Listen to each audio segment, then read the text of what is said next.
So let's begin officially. Just going to step over here. This is where our system is, just to say hello. Hello.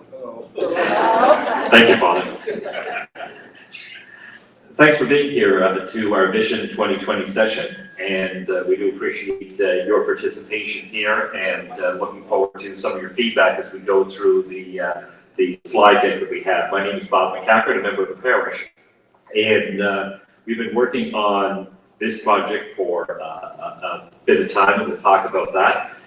So the format will be the slide deck, a little bit of homework at your tables, not heavy homework, but just a little bit of homework, and then an open question and answer. So as we're going through the presentation, if something comes to mind that you're wondering about, we've got sticky notes there with pens at your table, so just write a note down so you don't forget it, and then at the end of the session, we'll be able to address all of your issues or suggestions, concerns, whatever the case may be. I think I'll start the session off and ask the Father to come forward, maybe say, have an opening prayer for his Father and some words of welcome.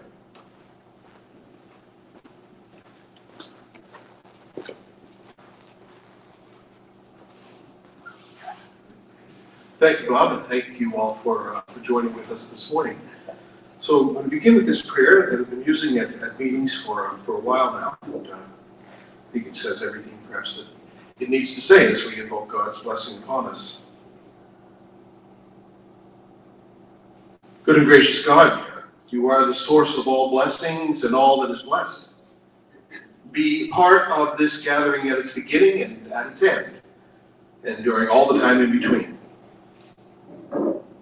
May your Holy Spirit guide us in all that is discerned and decided here. And may the Spirit inspire us with words that say all that they mean and yet fall gently on the ears of all who are gathered here. May you continue to bless us with the ability to speak with integrity and to work with uncompromising diligence. Help us to focus on what truly matters and give us the insight to discern what is right. May you fill our hearts with love, and may that love determine the course we take and shape all our interactions.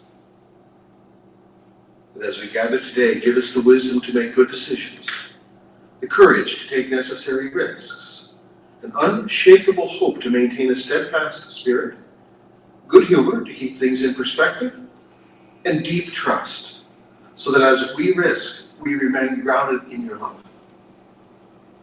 Loving God, bless us with the personal joy of knowing that we've acted out of love, that we've done our best, and that we have served you with all our hearts. Through Christ our Lord. Amen. I say thank you for gathering with us today. I'm not going to say a lot, but just, I guess, from the pastor's point of view, just to put it in a little bit of a context, my experience of being here for the last 9 years, my experience of this parish and the people, including all our parishioners, but the parish council, the Knights of Columbus, the Catholic Women's League, all our committees, our parish team, people work not only with a great deal of diligence here, but they also do it with commitment and love. And the focus has really been on to build up the community life, the faith life of this parish. And while we've really focused on those particular things, our parish home is showing signs of having been well loved and having been well used. And we've done that in all kinds of ways, and it's a reality that the building has gotten used, because what have we done? We've welcomed new Christians, we've celebrated with our families and our young people, we've sent couples out of their way. Our home here is a place from where we have gathered in personal and community grief over many deaths. We continue to serve our diocese and outside groups. This becomes a place where we make big decisions, and where we party and celebrate. And so now we come to another outlook moving into the future. So like any almost 45-year-old building, we've got some concerns.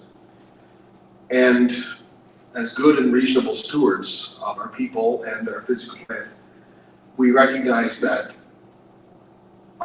physical building right now is not meeting all the needs of ourselves and of our community. I would just highlight the fact that I don't think this comes as a shock to anybody. Anyone who's had to go to the bathroom while being upstairs, you know that that's a real challenge, and it's getting more challenging as we age. That's just one thing. So with all of that, most importantly, all I want to say this morning is thank you for your presence. Thank you for your interest, your questions, your concerns, and your hopes. And this willingness to hear some of the proposals that we put forward before you this morning, and hopefully to become more engaged in continuing the great service that this parish is known for. As we move into the future, letting ourselves know and letting our people know that we're here. Thank you. Great, Father. Thank you very much. Appreciate that. I'm going to ask Marie McNeil, who is the chair of Pastoral Council, to come forward. Pastoral Council with Father were the kind of the two leads who saw a need and a requirement for a committee to get together. So, Marie, maybe you could speak to Pastoral Council's views. First of all, I want to say thank you to all those people who have worked on the committee over the last 2, 3, some 4 years. So why are we here? And I guess it has to do with stewardship. As members of the parish, we're stewards of our church buildings and our church group. And stewardship is defined as the careful and responsible management of something entrusted to one's care. So back in July of 2018, the Pastoral Council at that time had talked about work that needed to be done, but we did a kind of a walk-around assessment, and we saw lots of things that needed some work. Work was started, and we started picking things. The CWL did a wonderful job of redoing the bathrooms down here. There was some work done in the TIBA room and in the prayer room. But we realized that paint and Band-Aids just weren't going to do the work that needed to be done, because the air circulation, the boiler is 40 years old, the roof needs work, the carpet upstairs, so there were a whole lot of things. And Terry Doyle, who sits as a member of the Pastoral Council, is an engineer and he's done a lot of work in buildings with the school board and the town. And he did an assessment, and at that time, I think, Sandy, you got drawn into it, and they looked at the roof, went up on the roof and what have you. And we realized it was beyond our capability as a council to take on this project. So we needed people in the community who were used to doing large scale projects. So we asked Bob and Sean and Sandy and a number of other people to join a committee and start looking at what needed to be done and how we were going to go about getting it done. COVID-19 certainly slowed the process down, I think, but it didn't stop it. And the work continued. So this is the initial plan.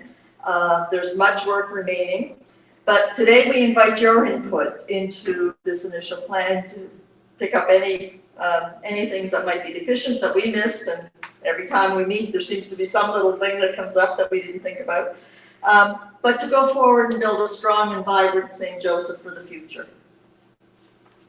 Thank you very much, Marie. Appreciate that. And there are some committee members from Vision 2020 and Pastoral Council in the room today. So if you could just raise your hands to identify yourselves. Okay, great. And this is just some of the people who have been inputting and involved over the last couple of years, and as Marie mentioned, for Pastoral Council the last 4 years. So we'll go through some slides, and I never assume that everybody knows kind of the history of the parish. Many of you have lived through it for your lives, but I want to kind of start kind of at a base level so that everybody's at the same point, and then we'll kind of grow from there. So St. Joseph's was established in 1871. This is the former church, of course, that we've used from 1891 to 1979. Prior to my time as a member of this parish. Of course, we've got a proud history of serving parishioners in the community. In that time, since 1871, we've had wonderful leadership from priests, but also religious and lay people in our parish and in our community.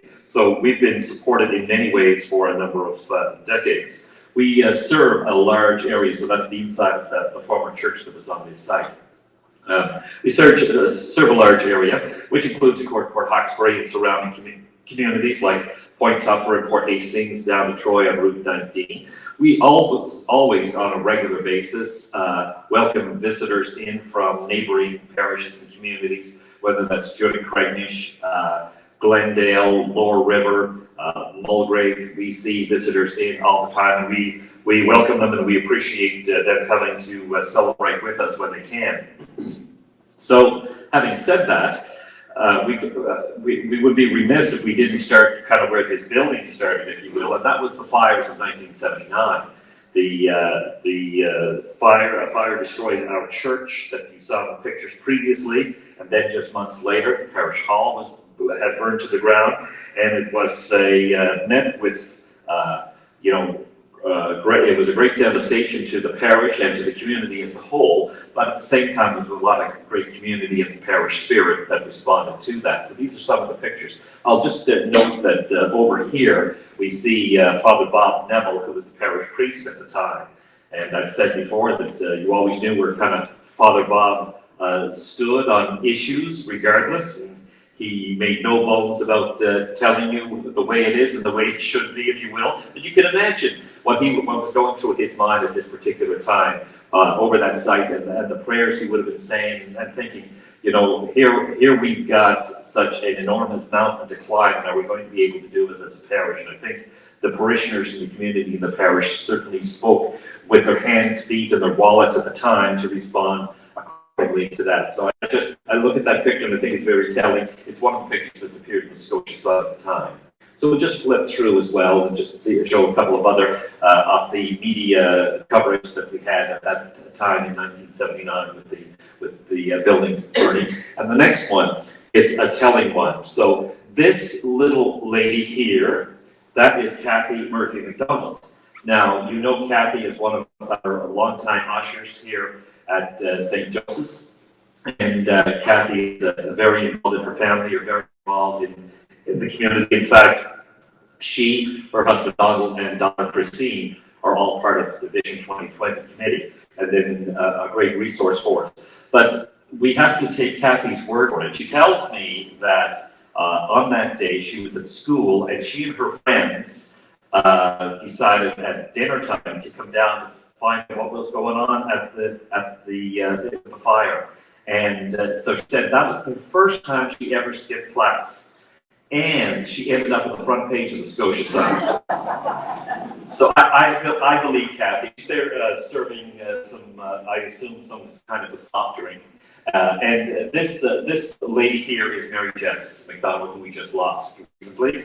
And she was one of the ones who stepped in and helped to feed and replenish the firefighters who were on the scene that day. So I think that's indicative of kind of what happened in response. Even while the fire was on, the community responded quickly in knowing that there had to be a rebuild and a revitalization. So, and that indeed is exactly what happened. As a result, we've got this big, beautiful building. It's a gorgeous church in every sense of the word. I mean, it looks like it was built recently, if you will, because it looks to the eye to be in good shape. So the breaking of the ground, which was pretty miraculous in itself, the fires of 1979, we ended up breaking the ground in May of 1980. So that's a real quick turnaround to have it aside and ready to dig the ground that quickly. By March of 1981, the first Mass was held. That was on Ash Wednesday. And then the dedication and blessing took place on March 22nd, just a couple of weeks later.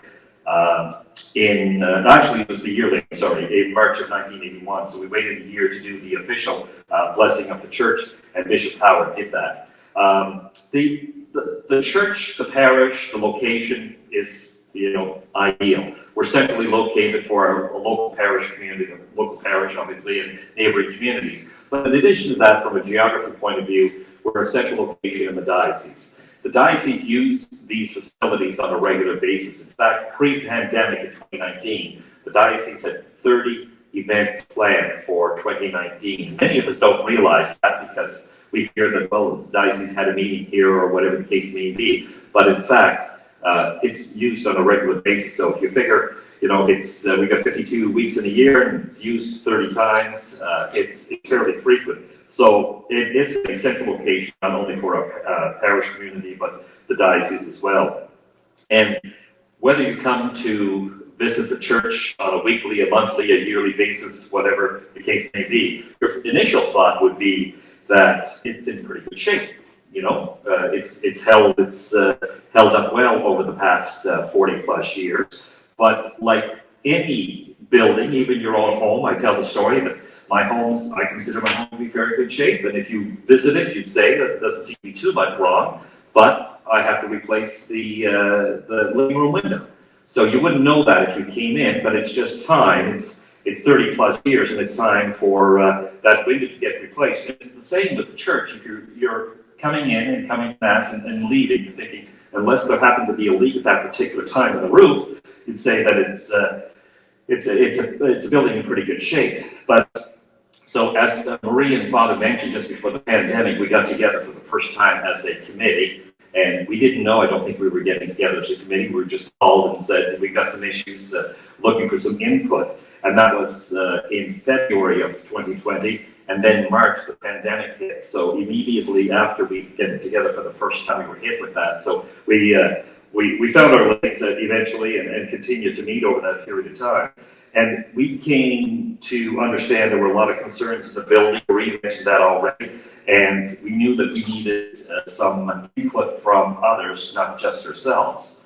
So if we flip to the next one, Sean, I've mentioned this in Mass on the weekend. The red carpet is symbolic of the work that needs to be done. You look at that picture and you say, that red carpet's not looking too bad. But if you look at the next picture, that's the true story of the carpet. And we all know that who have walked through the worship area, that the carpet is not in good shape. And I think if any of us had some carpet laid down in a heavy traffic area in our homes, we probably would have replaced it long before the 40-year mark. Well, here we are 40 years later, but it probably says a lot about the good quality carpet that was purchased way back then. So what we knew, I think, at the beginning, based on the information the Pastoral Council had already assembled, that there were issues that were evident.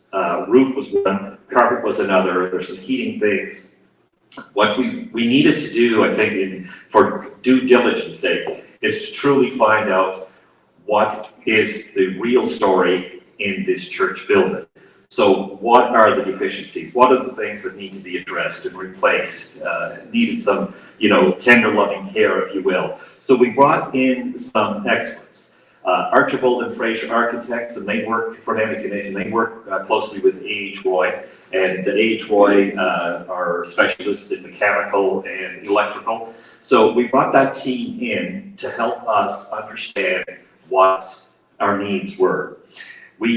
As a result, we have a document. It's about 50 pages long or so, and they detail, and it's here if anybody wants to flip through it before you leave. They detail some of the issues, all of the issues, I think, in the church building, and provided us with a must-do, should-do, could-do list. And we've got that listed, and we'll go through it here as well. And they kind of laid out to us, the things that you need to address right away, and things that you should address, and the things you could address. So we kind of dug into that over the period of the next months. So we're going to go through this, and Sandy's here, so Sandy's got more expertise on these constructional issues than I do, and so I'm going to get you to pop up to the microphone, Sandy, if you will, and we can go through these together. One of the areas, and we've had this discussion numerous times in the parish, I think, is on the roof, and there is a perception that the roof has been replaced at some point over the last 40 years. It has not. There's been work done on the roof. There's been patchwork done. There's been a dressing around the skylight, but the roof itself has never been replaced. And now we're at a point of no return, in fact. So Sandy, maybe just talk about this. I mean, again, that first carpet picture I showed looked like it wasn't too bad. The same with this first picture of the roof here. Just from a quick look, it doesn't look that bad. But then when you actually start looking at pieces of it, maybe you can kind of describe what we're seeing there. And I'm going to get you to talk directly into the mic. Sorry about that, just so the online folks can hear it as well. Yeah, so what we have here is the outer surface of the roof. That's a membrane, waterproof, and it's built so that it's got ultraviolet protection. But between that and another layer next to the roof structure itself is insulation. So we have two layers that sort of keep out the water, and then we have the insulation there for heat conservation. And so you see here, it looks pretty reasonable, and it's still doing its job to a certain degree. But when we did the inspection, and we had the fire department here, actually, a ladder truck, and we had Bob Fraser from Archibald Fraser and Terry Doyle, and I think Joe was up there that time too. So they went up and did a thorough inspection of what that roof was, and it's due for replacement. The insulation is completely saturated. It's full of water. We've lost all our heating value, our heat conservation value from that insulation. And the roof is done very well. The structure that was on top of that, the tower section there, was a problem right from the beginning, because of the high winds in the strait area, that was flexing, and right from the very get-go, we started having leaks around that area over the altar. So that was 20 years ago. That structure was taken down, and there was a lot of repairs done to the roof in that area. But that was the limit. There was never a complete change of that roof. So it's here you can see the wrinkles, the development. Yep. I'm going to swing this around a little bit so you can look at that and talk into the mic at the same time. Yeah. So as maybe flip it again, Sean, just so we can zero in on the rippling that's happening on the roof itself. So this piece here is saying what you. Yeah, exactly. Yeah. So you get some rippling, and that's due to the freezing and thaw and the heat from the sun in the summertime. So there's all kinds of issues there. So and you can see some of the patchwork. So I think in the next item there, it talks some about the outer envelope, the brick and so on the, and there's some work to be done there. And, you know, kudos to the group in 1980 that put brick on this building, because we would be looking maybe a far bigger expense right now to replace the siding or whatever else. But that brick is a beautiful brick, and it's stood up extremely well. The surface of the brick is still in really good shape. However, we are getting some areas, this caulking area here, and that's all through the building, and all the inside corners, you have caulking there, and the caulking is starting to fail. So that should all be replaced. It's not a huge item, but it just needs that attention. And if you walk around really closely in certain places, you'll see a little bit of the mortar has fallen out or has become loose. So there's some repointing has to be done also. And that goes to the point when we got the report back on some of the could do, should do, must do. I think even some of the caulking that said it should do like a repointing. And it makes sense if you're taking on this part of the project, and that's the way we went through the list, all the lists and all the structural, the mechanical, and the electrical and heating. We looked and said, well, if we're going to do this, it makes sense to do this. It's actually costs less money to do it all now than to put some off. So that's kind of how we as a team approach this whole thing. So many of the items that were in the should and could ended up in the must-do list. And like I say, we won't go thoroughly through it, but we'll give you some highlights here today. The other piece, Sandy, of the roof, of course, which is a wonderful feature, is skylights. So we have the beautiful skylights, the large skylights in particular, over the altar area, and those have caused some problems. I know that when Father Burke was here, and Father Burke is gone now 20 years, he was here until 2002, under his leadership, we did pull up the skylights and redo some work around those pieces. So again, when people think of the roof, they think there's been some solid overall extensive work done. There hasn't. There's been some good work and necessary work at times, but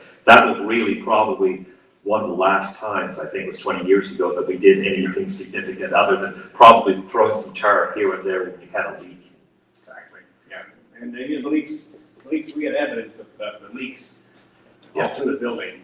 And, you know, there's one case right there where the water's coming down in that corner. So, yeah, the skylight is an absolute beautiful feature of this church. I think there was a slide there, Sean, which I had before, where we had that light coming in over the altar area. I mean, it's just magnificent. And, you know, interesting, we had one of the comments made here last night about, well, what do we do to protect the sun damage on that? And, you know, you think right away, well, I said, well, that's a really good point, because we'll make sure that skylight that we replace there will have UV protection built into it. So it's not something that we would want to eliminate and just fill over with roofing material. And not to pass over easily Sandy's comments earlier around the fact that not only with the issues of the deterioration of the roof causes, you know, weather to come in, there's a whole bunch of heat escaping out through that area because the insulation factor is for the most part basically gone because the insulation saturated. And that works both ways. It works in summertime too. You know, there's more heat coming into the building on a hot summer day, and it works both ways. You need that insulation there for the church protection. So I think it's a good place to point out that as we're addressing these issues with those outside experts, and obviously they lead around energy efficiency. So everything they do, whether the architects or H. Roy, everything they attack or address, it's with an eye to energy efficiency from an operational point of view as well, so that we're operating more efficiently which includes energy efficient, but also financially efficient. So anything that we've addressed here or are looking at addressing, we're doing it with that eye to energy efficiency and kind of a green lens, if you will. So what are the advantages of upgrading church areas for the green economy, as we talk about. So, like I say, I'm not going to go through all of these. You can certainly, when you get a chance to step up and take a look at these lists yourself, and then you may have some additional questions at the end of the session. But it's the basic stuff like weather stripping, dealing with the exit, so when you come in the church, the left exit just over here, am I right there? Yeah, over here, right? That needs to be addressed. We have a step that's more of a drop than a step maybe, and upgrade finishes. We talked about the carpet. It's because of leaking. There's some gypsum board that would need to be addressed. That's not extensive work. And then again, accessibility. We'll talk in more detail about this around main level platforms, a washroom on the main level. Father alluded to that earlier, an elevator as well, and some landscaping. So much of this stuff landed in the must do, as you can see. So we'll flip over the next few slides here and get back to the next list, which, Sandy, this is the mechanical piece. So a critical part of the running of the church, the mechanical and the heating, kind of obviously they go together, and we're talking about everything from heating and cooling the building to airflow, air exchange, all that stuff. So I'll just, maybe you have some comments on that. Yeah, the ventilation is a big piece that is missing in this building. In this room, for example, we don't have air exchange whatsoever, and it's quite noticeable when a large group is in here. So it gets very close very quickly. The boiler is 40 years old, and kudos to John McRae for keeping it going for 40 years. But that boiler has served its time, and it has to be replaced. It's not something that we can run to failure. We have to have that reliable, and that has to be done. And we can do that far more efficiently now. With boilers now, you can go from 85%, 86% efficiency up to 93, 95% efficiency with the newer boilers. And alluding to Bob's comment about we'll do everything we can to save money. And one of the big items is the circulation system. The heating for the this building right now, if you turn it on, you heat the whole building. It's not individual zones whatsoever. There's just one big zone. So that would be something that we would address in the upgrades. And on that, Sandy, this building is about 6,000 square feet. 6,000 square feet, that's correct. So just to give you a comparison, the building I own, the professional center, it's each floor is 5,000 square feet. And in that building, we've got 4 zones, 4 separate zones for heating and cooling, because there's different requirements depending on where the sun comes up for our tenants. So that's the way we do it. Same at the upper level. There's 4 zones in that level as well. So we've got 8 zones in that building. This building only has 1. That is so, I mean, it's obviously how inefficient that is. And to the point on the boiler, when the folks from HY came in and looked at the boiler, they kind of stepped back and said, whoa, we can't believe this is still running and it's in this good a shape. So that's, as mentioned, that's a credit to John and his tender loving care around that boiler, but it's also shocking for us. It's like a wake-up call to say, okay, this has to be addressed, because we lose the boiler, we lose the ability to use the church until that's replaced, the church building until it's replaced. So it's pretty important. They mentioned there mechanical also, the zone valves, the circulating valves, the pumps, there's insulation missing on those, some of that piping, all those items we want to address now, rather than putting them off to piecemeal them later on. But when we approached this, one of the things when we were going through this list and said, oh my heavens, this list is getting longer and longer. But, you know, we were aware of the appetite for a capital project in the community. There's never a good time, and we know that. But we've been putting some of this stuff off in reality for 15, 20 years when you talk about the issues we've had with the roof.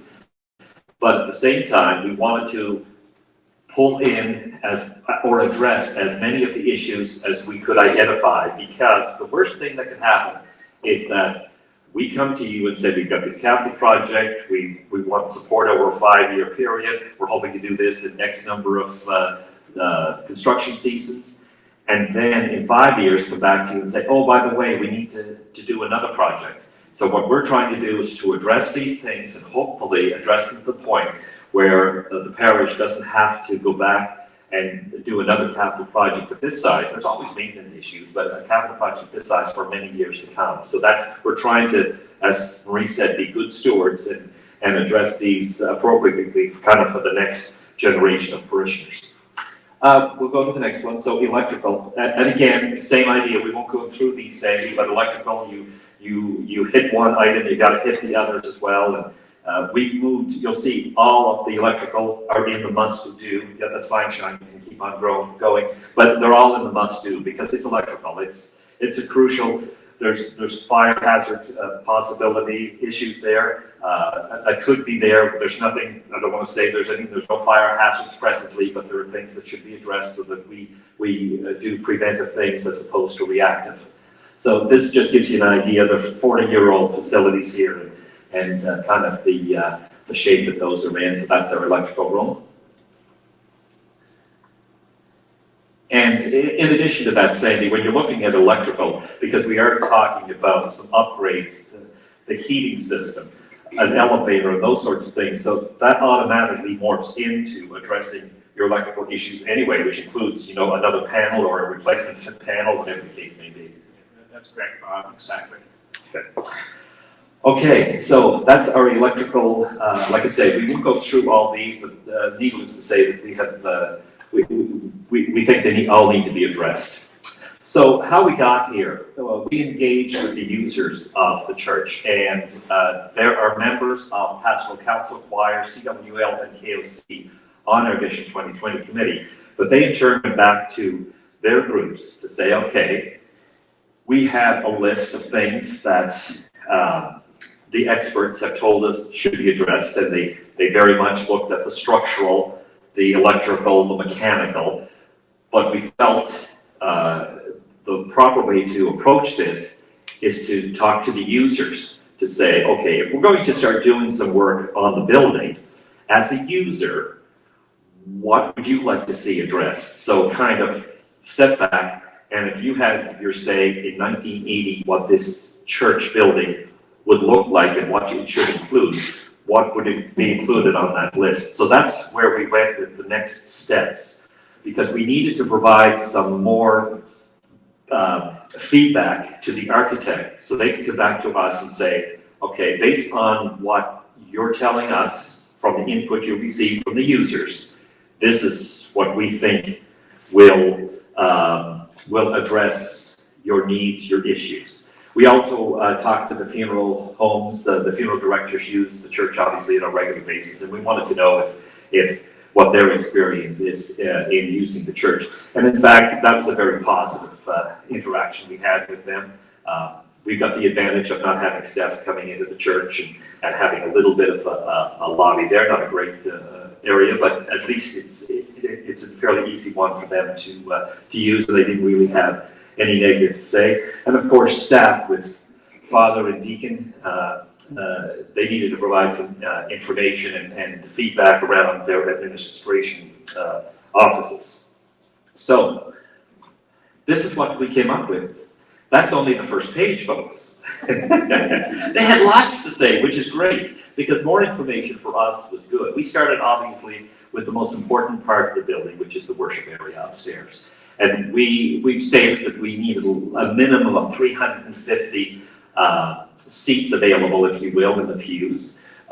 We talked about reconfiguring some of the area up there, maybe remove some pews and see if we could, reconfigure for a semicircle of chairs or whatever the case may be. And the architect did come back to us on that piece as we were having the discussion, said, well, that's not possible, because one of the great features of the church is the way the floor slopes down. So that gives us great views regardless of where you sit in the church. You can see everything going on, but it also limits your ability to start reconfiguring that space because you'll have a chair like that. So that kind of came off the plan quickly, but for good reason. The altar floor is soggy, so that plywood has to be replaced. The music industry, basically, they said they really like what they have there. The only thing that we would need to address there is around accessibility around both the altar and the choir area. So that would be part of the plan. And for the most part, they're pretty happy. You'll see a couple of other you'll see a repeat of some of these things depending on the area. So some have to do with the sound and audio. They'll be repeated in other areas, and accessibility will be repeated a couple of times, sort of thing, just to give some emphasis to those needs when we were giving the feedback to the architect. Accessibility, as I said, about the altar and the choir, baptismal font staying at the main entrance. A cloakroom would be nice. The reconciliation room and the vestry were also discussed as part of this plan. Not to leave that out, but making sure that we understood that those areas may be impacted by anything that we do.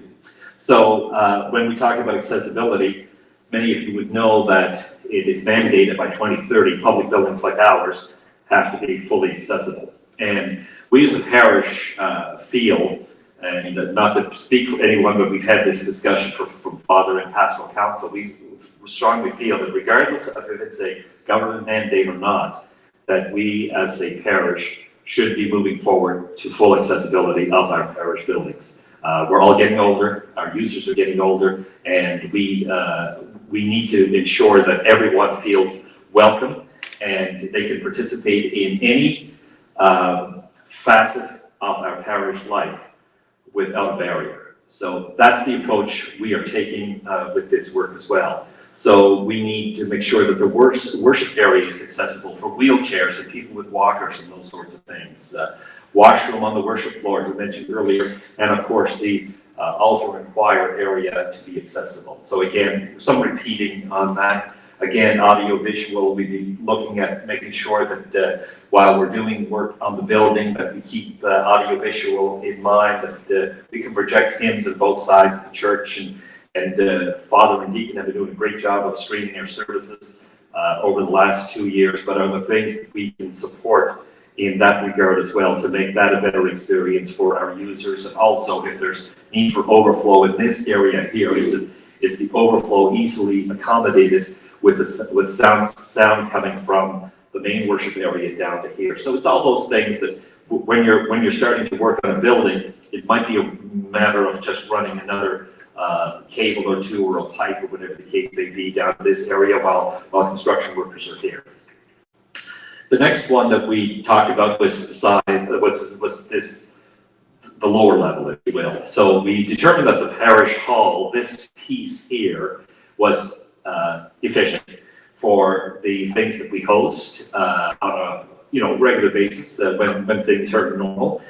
Certainly aesthetics could be looked at in this building. Aesthetics including some issues around sound and how the sound bounces off the walls, concrete walls in this space. We looked at the TiVo room across the hall and the prayer room and what roles they play, and also in relation to making sure it was, we're fully plugged into the internet in these areas, and accessible washroom. Marie mentioned the CWL took on a bit of a job there on the washrooms, but there's some more work based on the input of the architects that could be done around those washrooms. So kind of reconfiguring some of those spaces, not huge building items. The other part of that was the kitchen.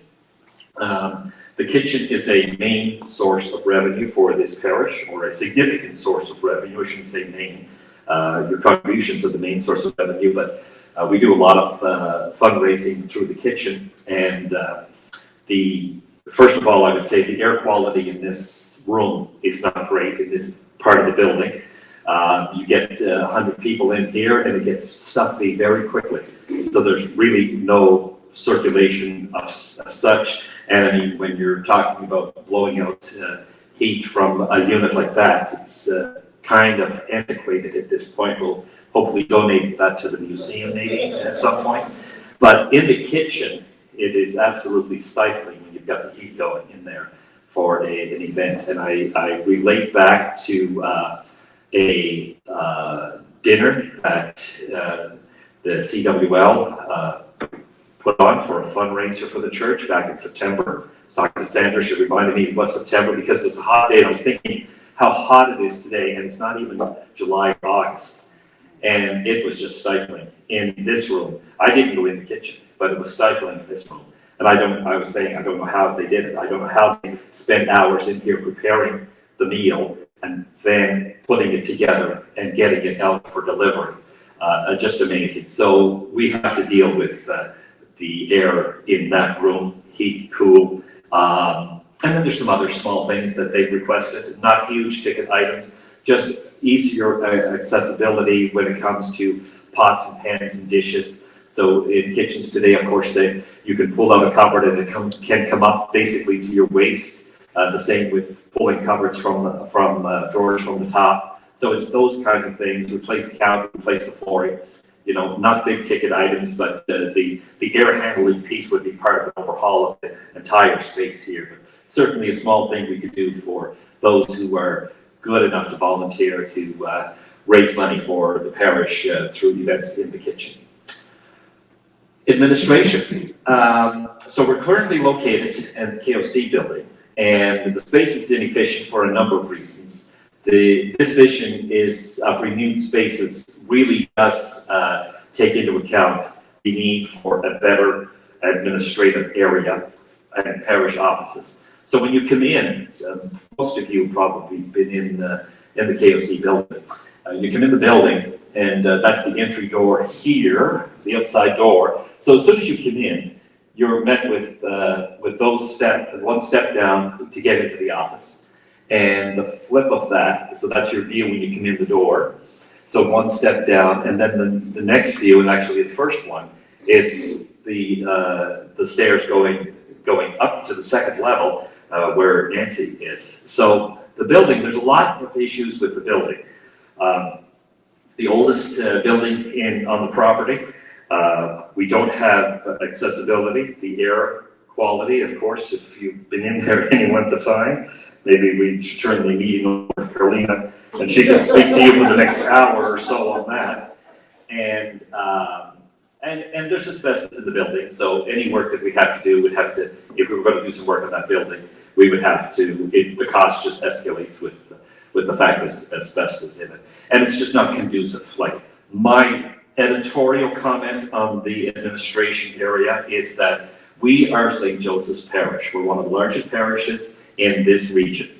And for us to be welcoming parishioners and visitors to our church with this facility welcome, I don't think reflects who we are as a parish. I think we're better than that, and I think I know that the spirit of the parish is much better than that. I know that what we offer from on a regular basis to our parishioners and our visitors is a high-end experience, but to welcome people with this cluster and again, I am not disrespecting the KOC building or the old convent as it's known, but I am saying from an administration point of view and from a welcoming and first impression point of view, this is not where I think we should be as a parish. I think we're better than that, and we could be better. And again, if we sank money into this building, we would be talking about hundreds of thousands of dollars. I think, what did we say? This building was about 3,500 square feet, we're thinking. And so you do your multiplier, especially with the asbestos piece in it, per square foot, it would cost you almost as much as putting a new building up, basically, is where we're at. And again, you're stuck with an old building. So the KOC have been wonderful to the parish, as you know. They are dedicated, they're committed, and they're here all the time. I mean, they're just here for us, doing wonderful things. As the building gets older and the price of fuel gets higher, more of their resources is going in to kind of keep that building open for us. And it's not fair to them. It doesn't meet their mandate of supporting the parish, because their mandate is not to support the parish through operating a building. It's through good deeds. And they agreed that they had no further desire if the parish doesn't have use for offices or feel the office facilities or the facilities don't meet the needs of the offices in 2022, they don't have a desire to continue to operate that building, rightfully so. So they would come in here for their meeting space, storage and all that sort of thing. And at the end of the day, the diocese owns the building. So if the parish tells the diocese we have no use for it anymore, it goes back to them, and we would anticipate the diocese would not have any use for it either, and the building would more than likely come down. So let's talk about this. Father, I'm going to get you to jump up with me here, if you don't mind, and maybe just explain a little bit about the guiding principle around responsible ministry and how important that is.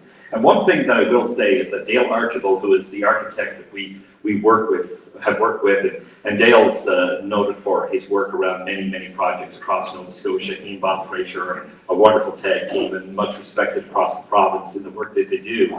Dale has worked with parishes and churches most of his career, so he understands the operation of the church. And I think he showed that with some of the comments that he made back to us as we were having these discussions, but also with the report that he brought to us, kind of the second round. So, Father, if you would. Thanks, Rob.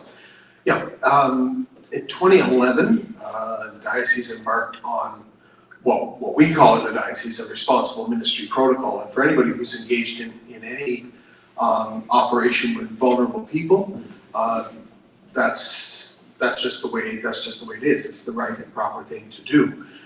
So one of those, part of that overall protocol is, what do you do with your physical space? So for example, if we deal with a lot of vulnerable people who come to the office, and one of those things is, how do you protect people's privacy, first of all?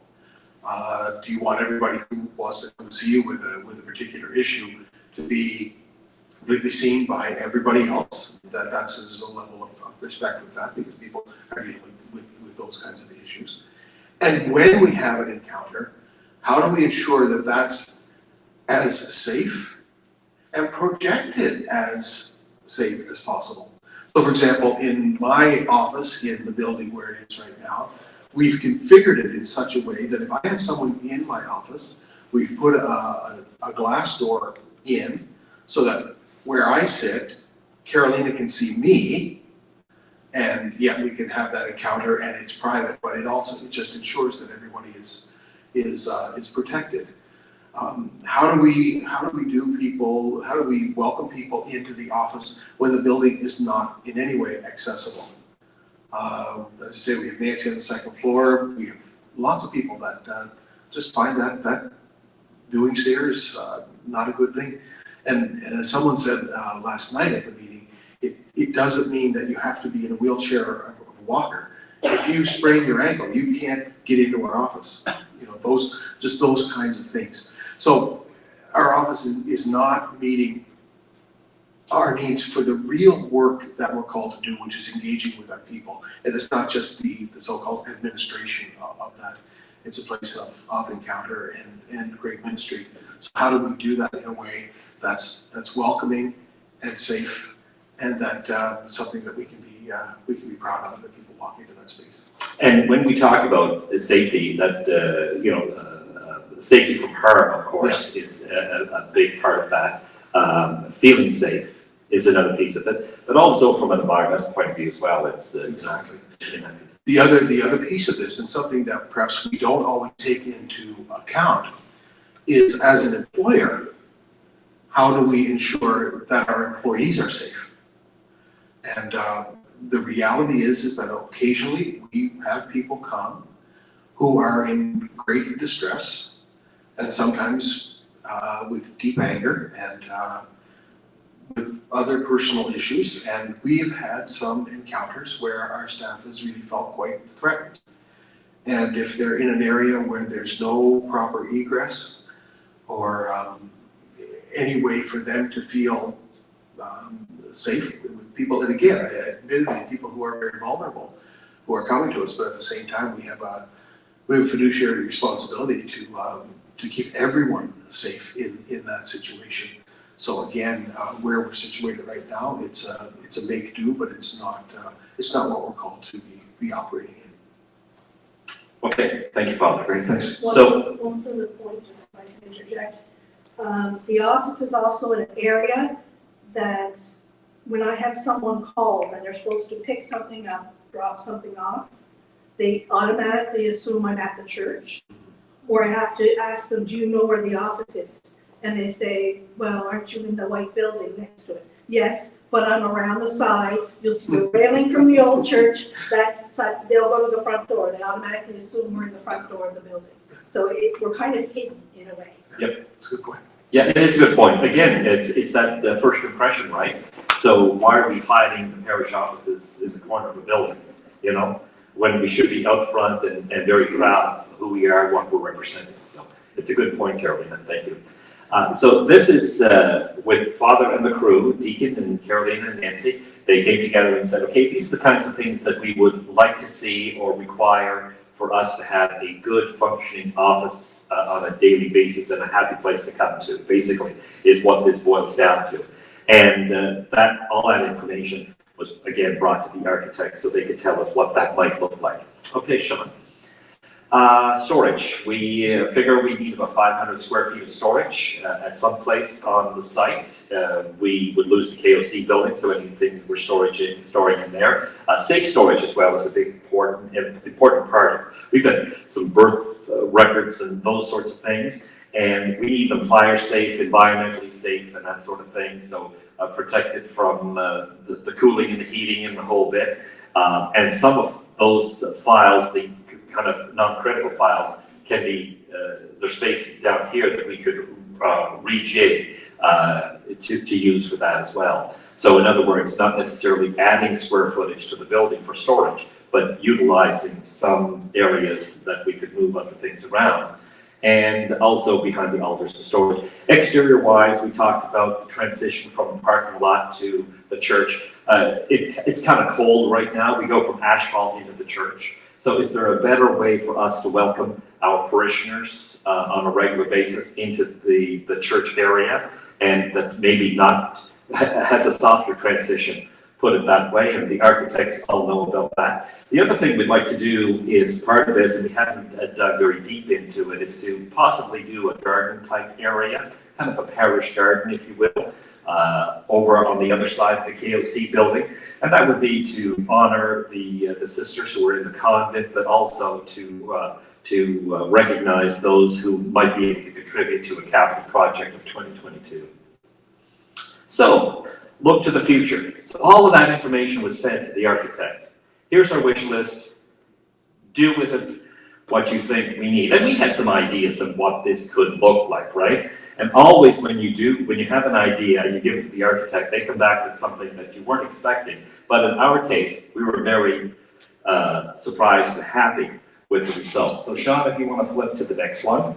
So this is how they view our needs for an addition to the church building.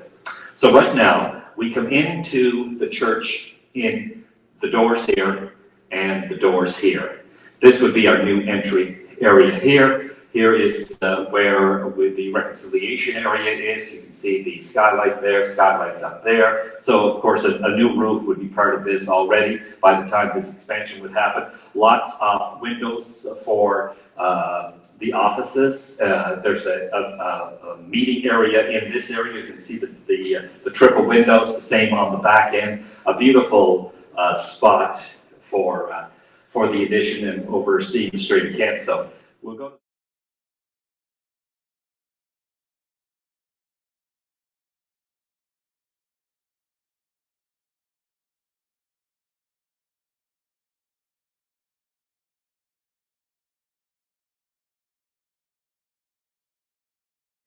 We'll go to the next one and see that other angle. So that's the back of the church. Many of us would have come in church here.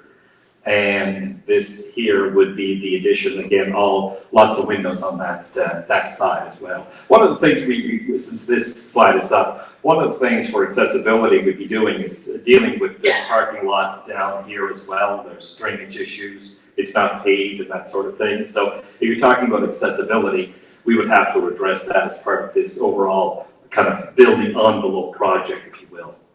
Okay, Sean, so what does it look like inside? So you would come in the building here. This is the narthex or the lobby, and this is where our current doors are. So this would be all open here, and I suspect this would be removed as well, but we'll confirm that. So the doors are currently there, but this would become all open in around here. So you'd have lots of space as you're walking in to the building. So lobby area, narthex to kind of get situated is especially nice in the winter months. Right now we're coming in and all of a sudden there's 2 or 3 of us or 5 of us in that area. What highlights, I think, the need for a little bit more space would be the pandemic. That when we were registering to come into the church, there was a bit of a lineup at that time. So to get more people into the building in any kind of situation like that is always a good thing. So you would come in and the entry to the church is the same. These are this is the administration area with office. This would be the secure storage area, father's office, another office here, meeting room, and of course Carlina's, the brains behind the operation, if you will, a reception in around here, washroom facility also. And this neat little piece here is a family/gathering room, conference room. So we see this as a revenue source for the parish as well, that we could rent out of that conference room to business and organizations. It would be one of the most beautiful views from a conference room in the Port Hawkesbury area for sure, and we think that there's some opportunity there. But it could potentially be used as a gathering space for families during funerals. So I'm sure we've all at some point had that awkward moment when we land at the church a little too late, and the family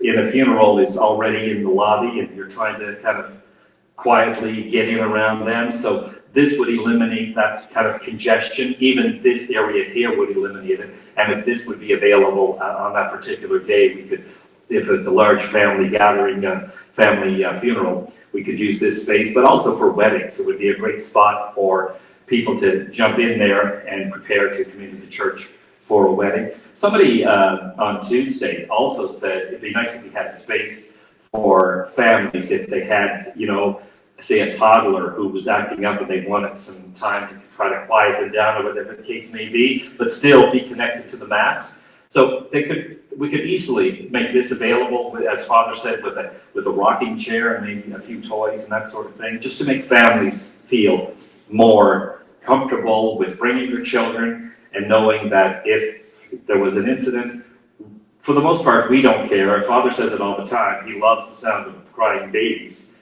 in a church, as long as maybe they're not too loud. I don't know if there's a limit to that, Father, or not. But it's a good sound. It's a good sound because it's new life, obviously. But families, I know as when our kids were small, the one in the next pew thought it was awful cute, but last thing I thought it was cute.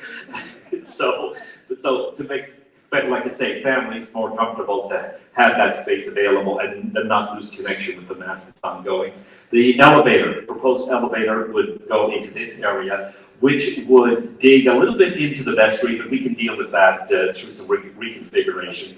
And again, washroom on that main floor. We've heard time and time again that is vital and certainly has to be a big piece of the of this reconfiguration, if you will.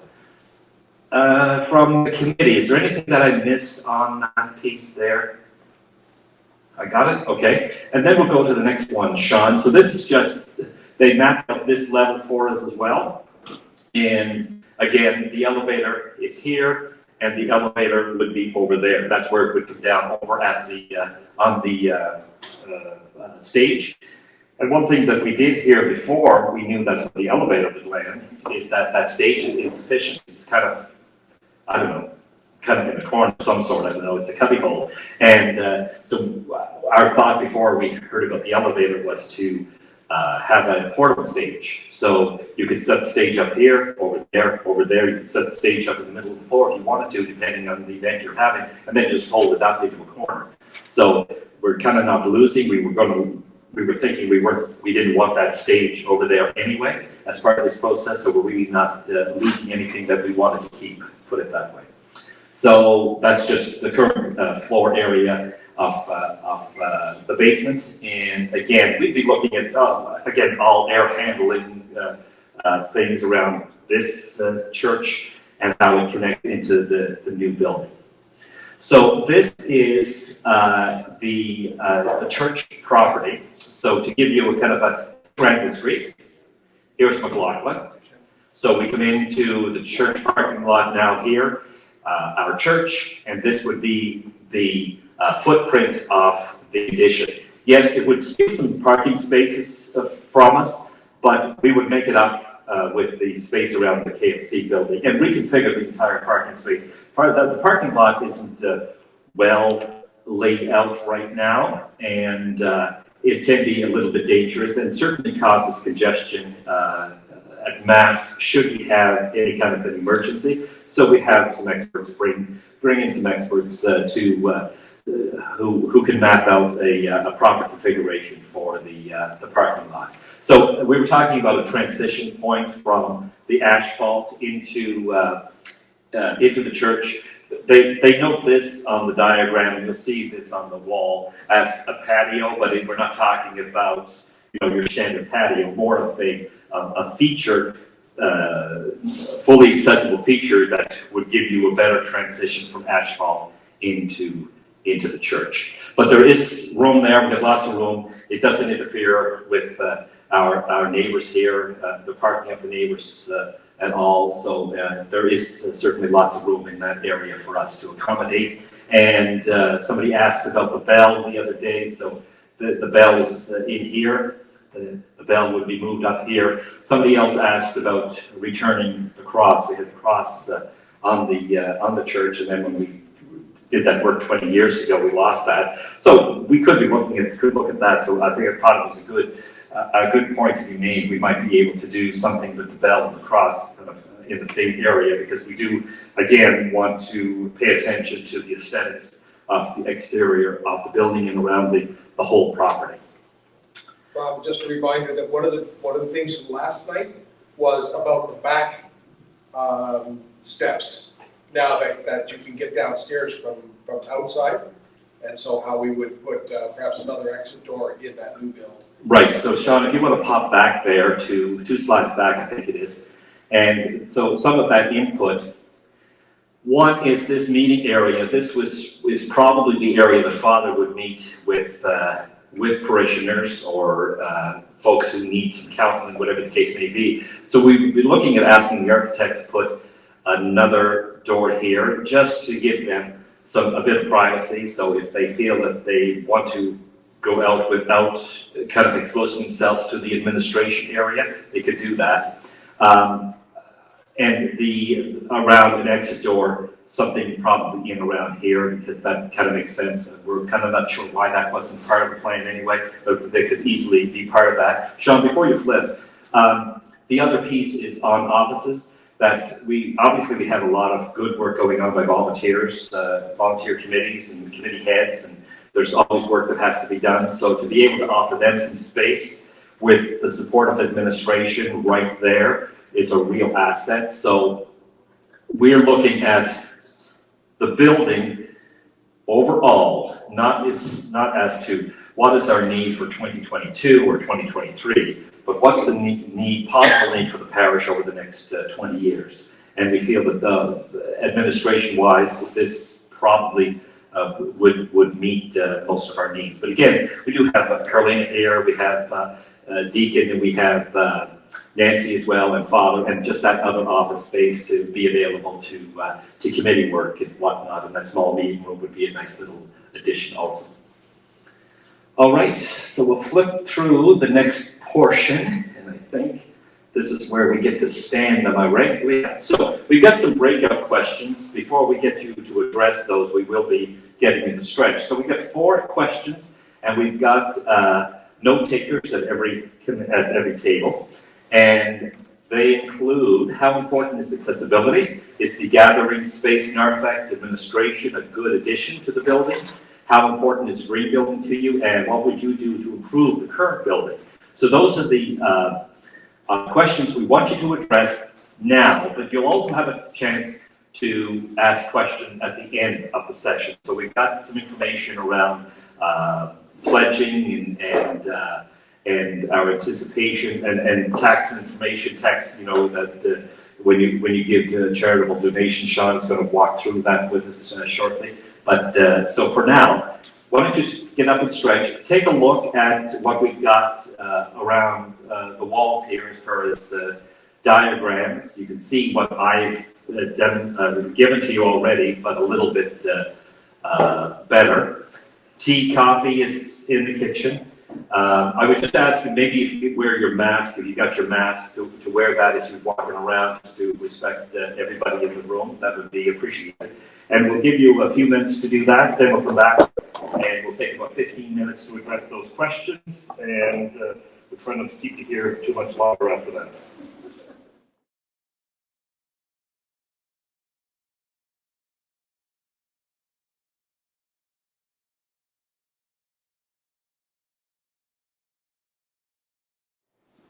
So welcome back. Thanks for doing your homework around the questions that we posed up on the screen. We appreciate that. A clarification I want to make, because of a question that I had during the break. When we talk about the addition to the addition we're talking about to the church, that's on a slab, so there's no basement under there. So it's just a slab. There's no additional space underneath it. I think when we were looking at it originally as a committee, we were thinking that we were looking at an area along the church this way, and thought a basement would be a natural fit because of the slope. But when the architect came back, they said, from a cost-effective point of view, from a visual point of view, access, the whole bit, you're better off going out towards the parking lot. So just a clarification of that we're not duplicating basement space, because we don't need that much space. In reality, the addition to the church would be about the size of this parish hall here. So not the entire basement, but the parish hall. So that's the kind of space that you're looking at as far as the addition. So it's not huge, humongous, an over-asked sort of thing, but just enough to make the office efficient and functional. So we've got 4 questions. I'll go through each table. So Peter, I'll start with you. Let's start with question number 1. What did your group say about how important accessibility is? Well, the consensus at the table is extremely important. I mean, when you think of accessibility, the first thing we think about is a wheelchair. But there are, there's people with COPD that do everything they can just to get to Mass. And to ask them to come up and to go to communion, we do a great job of taking it to them, so that's kind of looked after. So we're not, letting them stay home because they can't just get up and go to communion. But it's also important to have a family room. There's emotional moments somebody may be going through for whatever reason, or the children that we spoke about in our meeting here that need to have a place to be settled down and quiet. If for a parent it's embarrassing, for the church it's lovely, or for father it's lovely, but for the parent it's quite embarrassing to have your child wailing during the Mass. So it was all pretty important. And the other one, big one they spoke about was the big staircase on the knees going down to the washrooms. Just insane, simple. Yeah, for sure. Okay, Peter, thank you. Paulette, I'll go to you for the same question. We'll keep with the same questions from table to table, then we'll go to the next one. Okay, we all agree here that accessibility is very important to all of us. The elevator is a great idea. We have to realize how important it is to be included, whether disability is temporary or permanent. And we're aging, so accessibility is a must, an absolute necessity, mandated or not. Okay, thanks, Paulette, and to you and your crew as well. And next is Sandra with her report. We felt looking forward with the aging population, it was very important. And we talked a lot about the aging population over the last few meetings. But we have to remember that new mom or that toddler that needs to come down to the washroom. It's very hard carrying a toddler down to go to the washroom. Yeah, the default on accessibility we tend to go to age, but in fact, you're right. There's a number of issues that could hamper your ability to traverse a stairway, the case may be. We'll keep with Sandra, since we're on that side of the room, and ask about the proposed addition to the building, which would be a gathering space, a narthex/lobby administration area. And would that be a good addition to the St. Joseph Parish? We felt that it would definitely be a good addition. The staff really need to be within the church to do their job properly. And we also felt that the church may be open more often to the community if there was someone on the property. Right, very good. Okay, thanks, Sandra. Paulette, same question around the addition. Yes, we all agree that the addition is a good idea, that the old building needs to go as it's not healthy. There were questions around the size of the addition. I thought around 3,500 square feet, but wasn't positive. And how big is the gathering room, like the family gathering room? So I don't think I have an answer to that. Sandy does, though. Okay, Sandy's going to jump up and look at that piece for us. Are you going to do some math there, Sandy, for us? Okay, so Sandy's going to do some math, and you're right, Paulette, it's about 3,500 square feet. That's the ballpark? Yeah, it's around that. So, like I say, about the size of this room, maybe a little bit more than this room. 30 by 16 or so? About 30 by 16, that gathering space. It's about 30 by 16. So, same question to you, Peter, if you would. We all thought that the new addition to the parish was excellent. It was well thought out. A couple of the things here they said is, yes, another exit is certainly needed in that large area, but we also talked about a private entrance exit at the back end of the offices. just on the off chance that something did happen, because it's gonna come from the Narthex side. And then they're caught. They're in an area that they cannot get in and out of in any safe way. So we talked about a safety door on the back end of the offices there. Okay. Okay, great, Peter, we'll stick with you and ask about how important a green building is.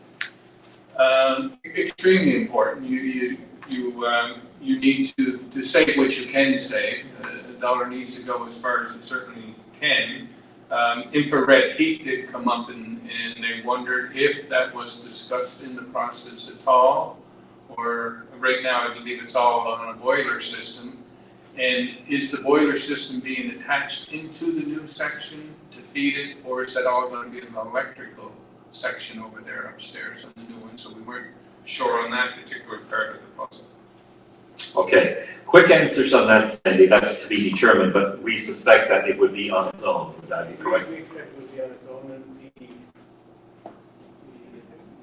the thought right now, and this is not, it's not carved in stone right now, but the thought would be it would be what they would refer to as a ductless split, which would provide the air conditioning and the heating. It would be air exchanger, and that system allows for the sun is on one side of the building, and that side needs liquid cooling. That heat is transferred to the other side of the building. It's a very efficient way of heating the building.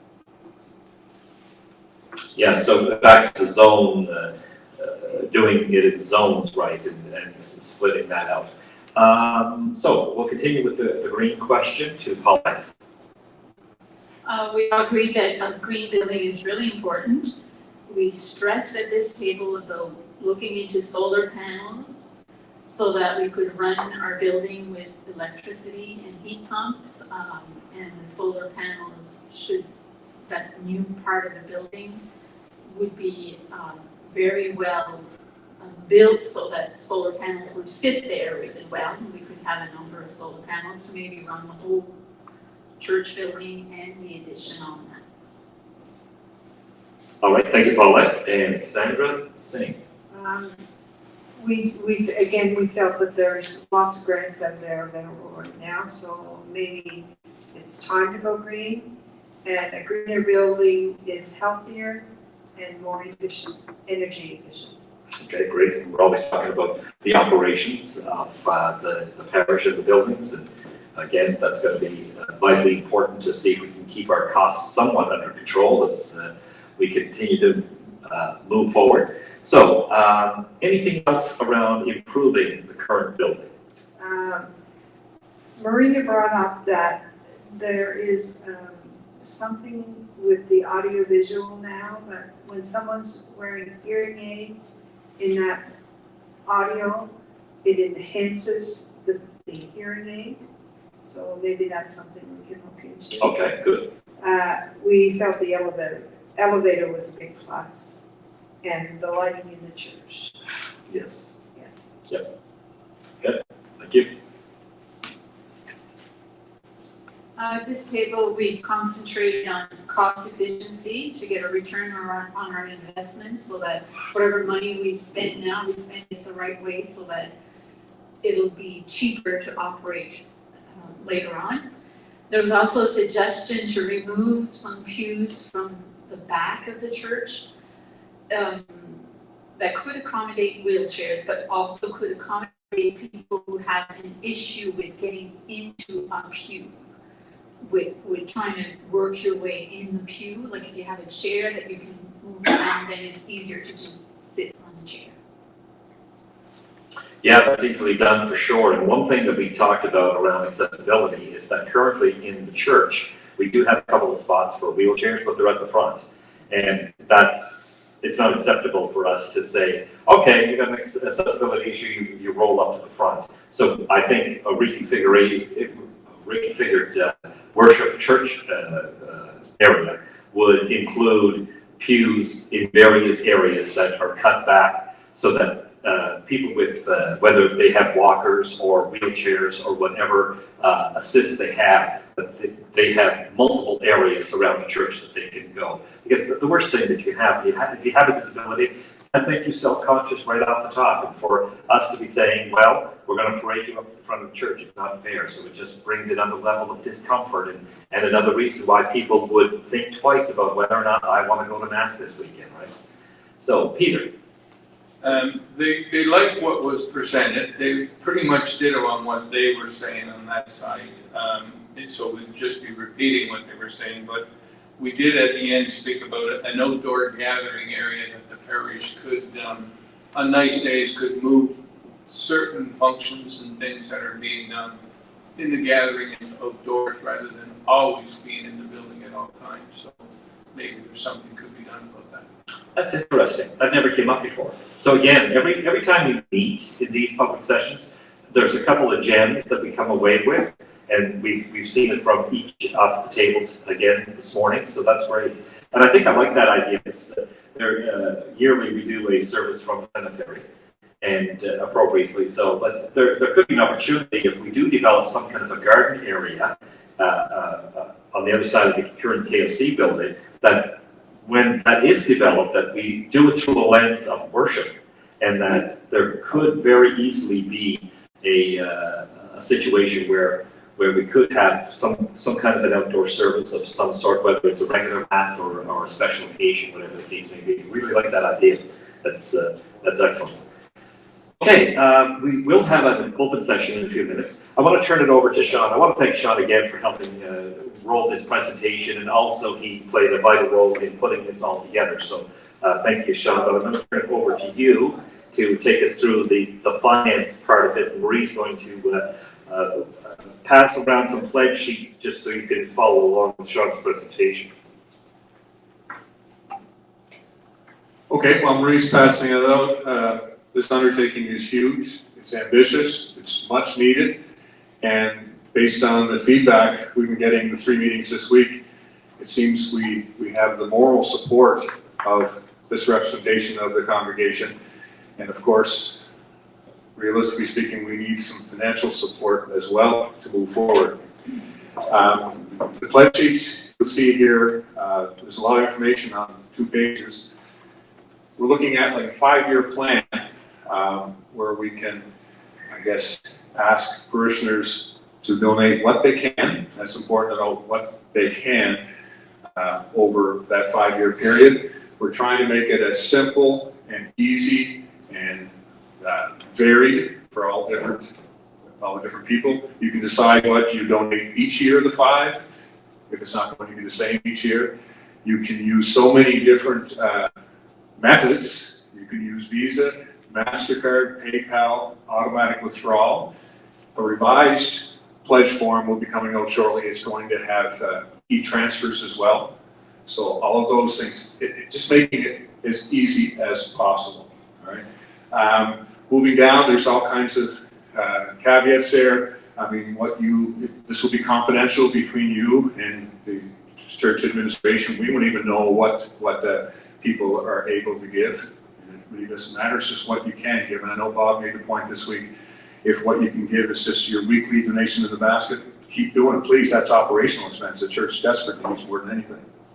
Okay, so it's pretty self-explanatory. Everything's there. You can work out any kind of arrangement that works for you if you're able to give. You can give annually, semi-annually, quarterly, monthly, different months of the year, whatever. If your financial state of affairs changes during the 5-year period of this commitment, it's in there that you can opt out at any time. We understand that. So no issue there. The back page just tells you a little more. My number and Bob's number there. If there's any way we can help you with your situation, please let us know. I wanted to talk just briefly about the tax ramifications of your donation. I know most people know this anyway, but just so we're all clear, this is the Canada Revenue Agency's chart on charitable donations, and I hope you can see that, but this is based on a donation of $1,000. The first line highlighted is federal. For the first $200 donated, you get a tax credit of 15%, and for anything over $200, you get a tax credit of 29%. So based on a donation of $1,000, the federal tax credit would be $262. Then you go to the provincial, and Nova Scotia highlighted 8.79 on the first 200, 21, anything over 200, for a total of 185.58. So we can't quite say you get a 50% of your donation back, but it's darn close, $447.58 back on a donation of $1,000. Just using that as an example. If you want to play with some numbers, there is Red Cross has a very nice calculator online. It's on my laptop now if anyone would like to look at it. But it's on the back of the pledge sheet. And very simply, you just put down your province, Nova Scotia, put in any amount, and it'll tell you immediately, just like that, what your tax credit would be. And just for the help of, just to assist anybody that wants to look at different numbers, we just threw some numbers on a chart. Feel free, if you want to do the 10,000 one, you go right ahead. But we threw some numbers, 500 right up, and what the tax credit would be for each of those annual donations. So we're looking at a 5-year plan and asking if people can commit to an amount annually payable over 5 years. I was thinking last night going home, like if you were able to do the 1,000 for 5 years, if you did automatic debits through your bank, it's $83 a month. Most of us spend more than that on coffee. So $83 a month for 5 years, and then you get almost $500 back at income tax time.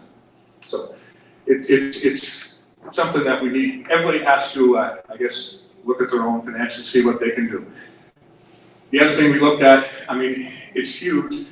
I know we didn't talk ballpark price yet. Yeah, You want to we'll talk about that now, Sean, and I'll keep you up here to kind of walk through another piece. Nobody asked how much is this going to cost, and it's the same every session we've done. Nobody wants, you want to know, but nobody wants to ask. I get that.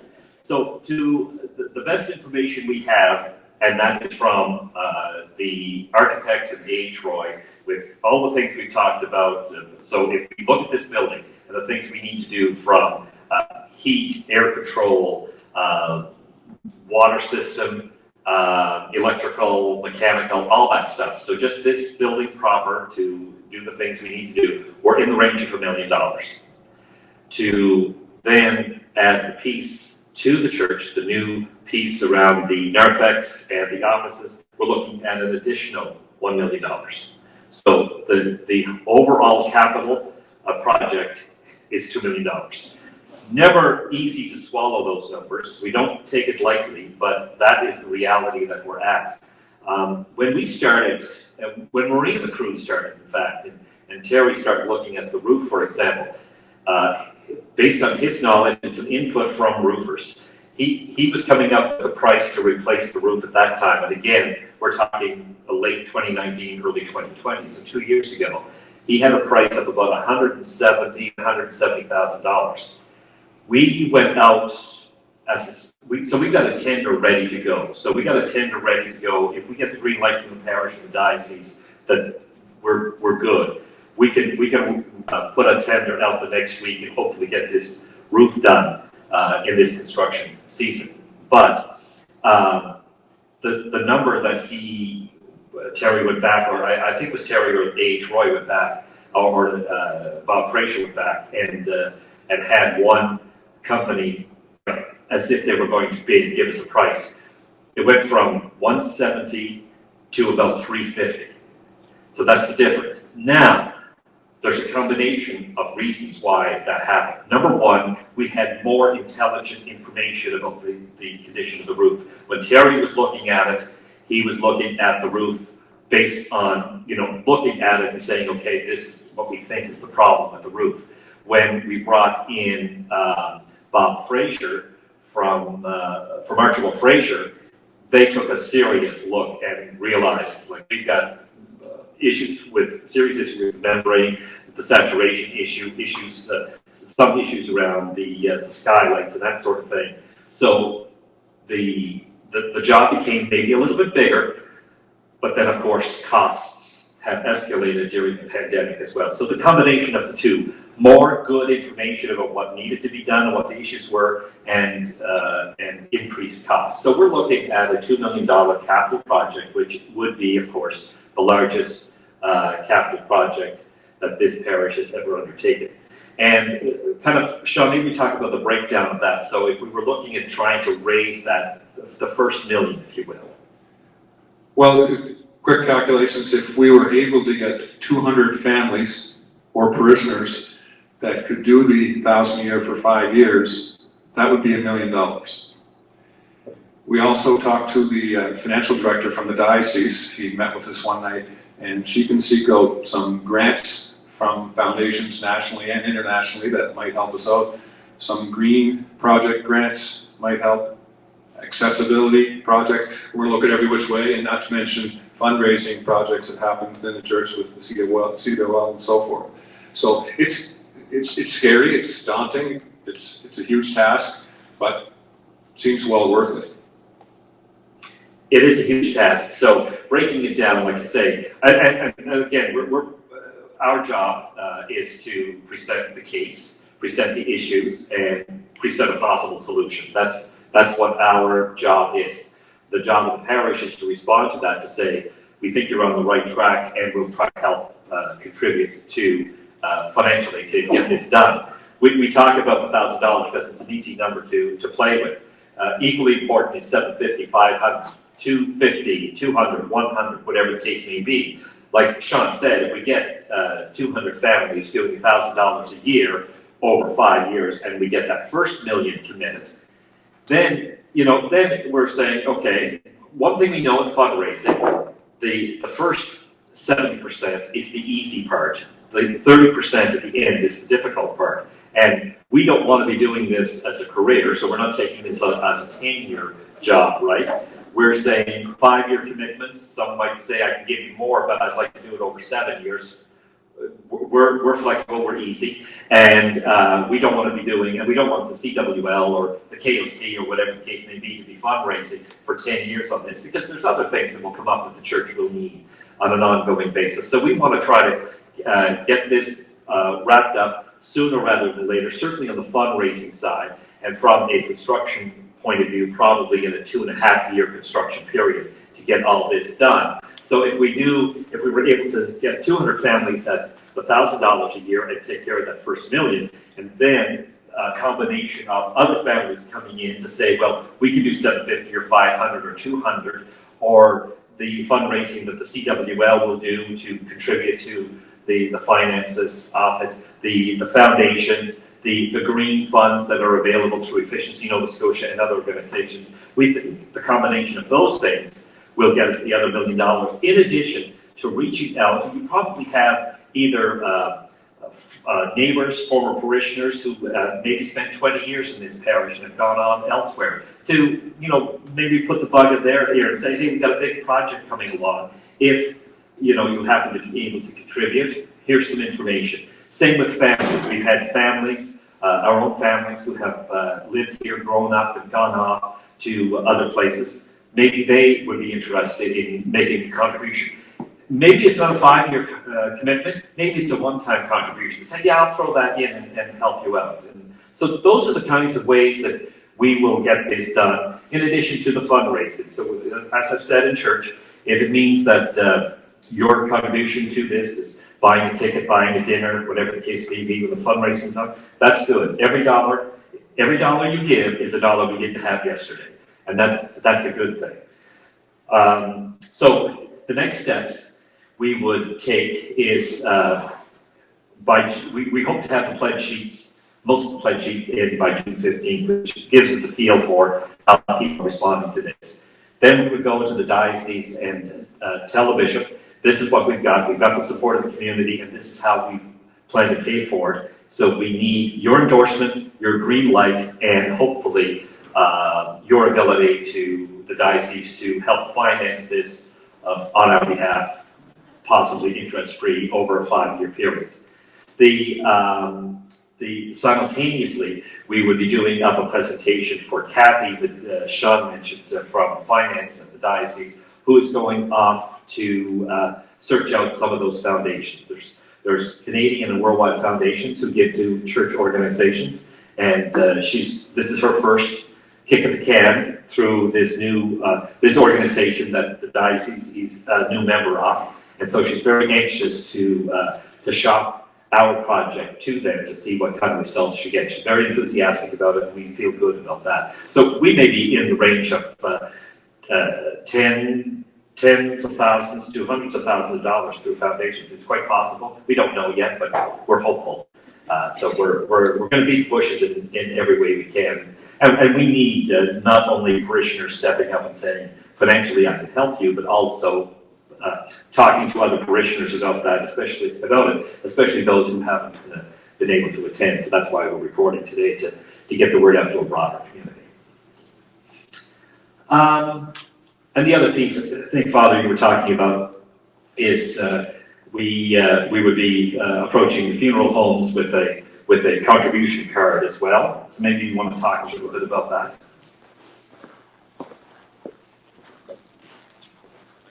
Yeah, thanks again, Bob. Yeah, a couple of things. I just want to maybe clarify something that came up in one of the discussion tables about this family room.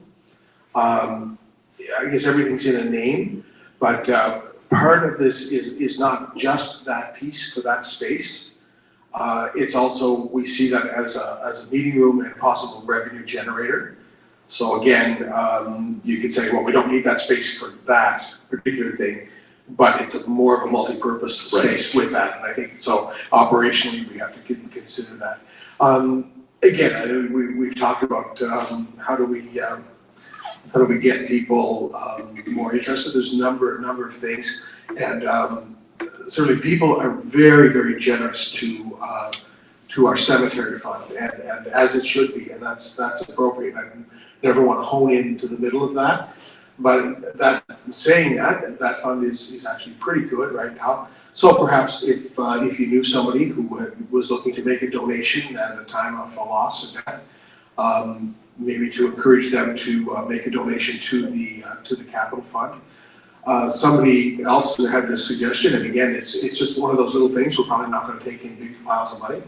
But someone said to me this week, look, I've just said to my family, I'm at the point where I don't need anything for Father's Day. Why don't you make a gift and donation to the capital fund? So there's all of those kinds of little ways, and perhaps even reaching out to our own families, and those kinds of things, and being a little bit creative with that. I don't know, is there anything else, Bob, that you? No, that covers it, I think. Okay. For now. Good. I just wanted to know if there's any questions, and if you have a question, I'm going to repeat the question so online can hear it as well. So, any questions, thoughts, Peter? Yeah, just one. If somebody wasn't in the actual pew sitting down at the Mass, because for some reason we were full and they were out in the narthex, or it was into the gathering room, will that all be pumped into or connected into the Mass so that it comes out into that area too and extends?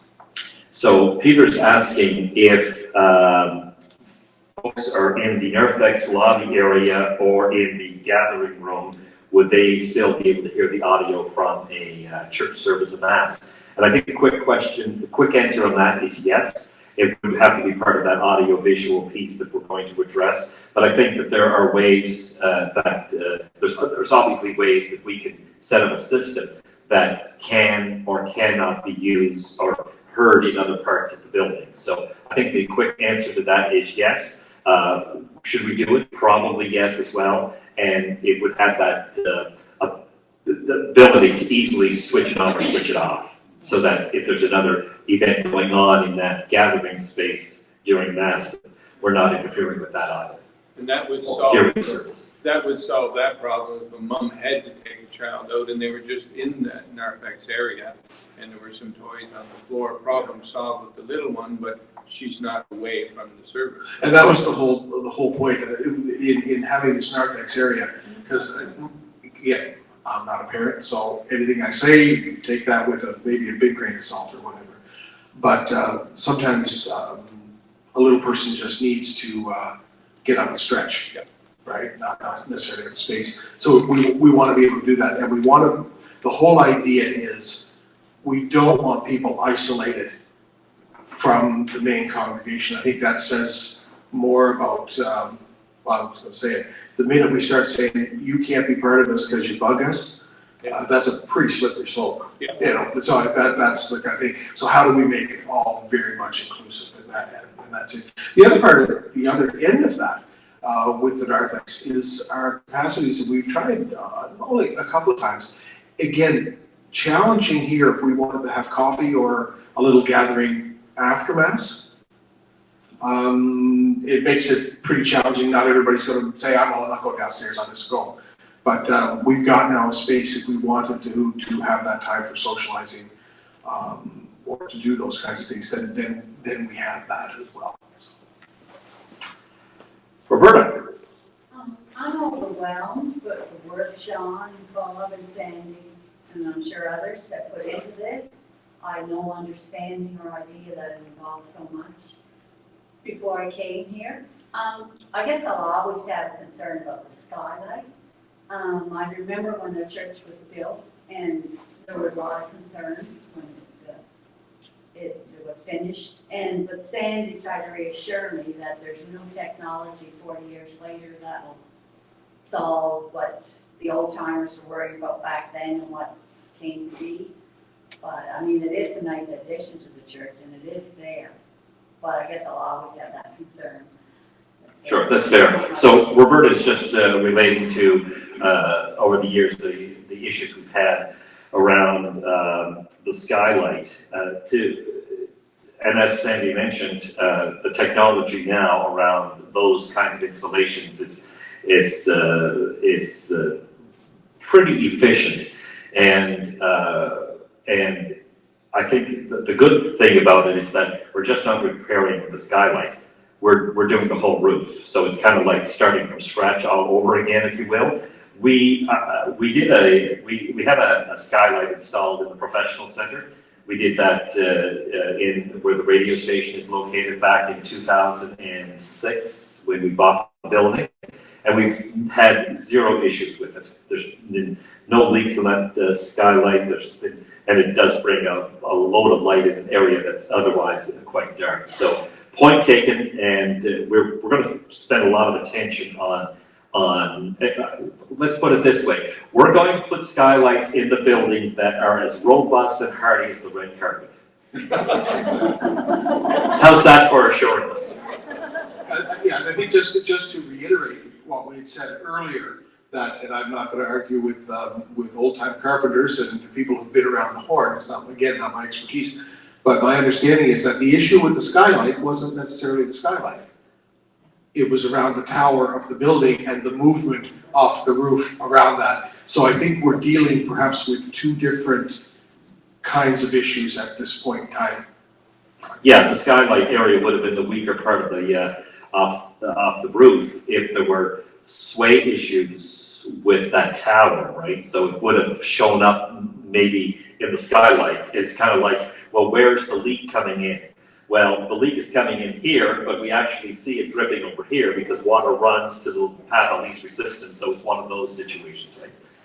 I'm all for getting the work done, the roof and everything, because I remember, I think it was when Father Boyd was here, the deacon might recall, Handy Dan was our maintenance guy, and he tried to fix wall in the confessional and over by the sacristy. That's right. And I've ever since then worried about it because I didn't know if mold was getting in there or whatever, so Yeah. I don't know if it ever got fixed properly because he could only do so much, but Right. so all this would alleviate. It would. We're not necessarily seeing a continuous leak into the building that would cause us concern around mold or environmental issues, but it's more of the overall state of the roof, and we can't let it continue to slide any longer. We do have to address that. That's immediate. You'll see on the sheet that next to the roof we had dealing with it spring, summer of 2022. Of course, with meetings being delayed and all that sort of thing, and approvals and whatnot, and trying to get together with you folks in person, we were delaying these public meetings until health protocols were lifted and people were more comfortable, ideally, we probably would have been better off waiting until September, but we knew we had to get to you before summer, because if we have any chance at all of getting the construction of the roof done in this construction season, we need to get going at it sooner rather than later. So if we say, for example, we see the green light, we let the tenders go out early July, we still have a potential to get the roof done in September, October before weather comes in. I think, I'm just throwing that out there, Sandy, but I'd say that window would probably still be. It's getting very tight, but it's still possible. It's getting tight, and it depends on contractors too, so that's one of our worries.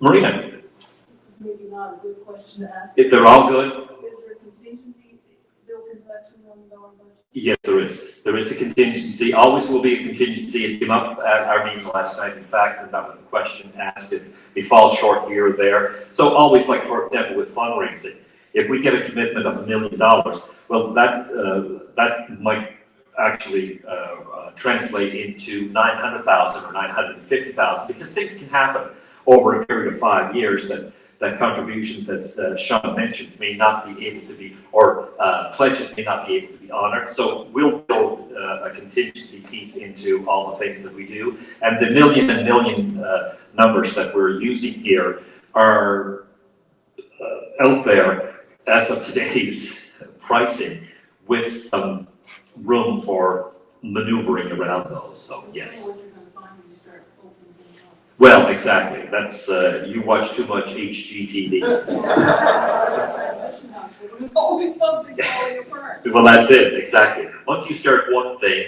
and that's why we approached it the way we did. We knew that if we started one thing, it's going to lead to this. So we kind of try to address as best we could all of the pieces kind of as we go along, but there'll be surprises. And it's the same with fundraising. Fundraising will surprise you in many different ways. And many of us have been involved in those kinds of things in the past, and we'll do our best. And like I say, our ideal situation is to have all the money in the bank, so to speak, within 5 years.